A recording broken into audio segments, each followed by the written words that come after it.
متحدہ عرب امارات کی وزارت دفاع کا کہنا ہے کہ آبنۂ ہرمز میں 2 ایرانی کروز میزائلوں سے اس کے 2 ٹینکر جہازوں پر حملہ ہوا۔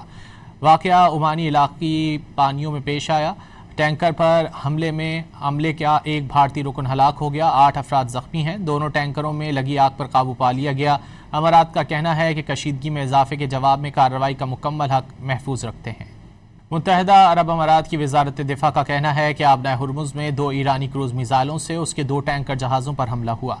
واقعہ عمانی علاقائی پانیوں میں پیش آیا۔ ٹینکر پر حملے میں عملے کا ایک بھارتی رکن ہلاک ہو گیا، 8 افراد زخمی ہیں۔ دونوں ٹینکروں میں لگی آگ پر قابو پا لیا گیا۔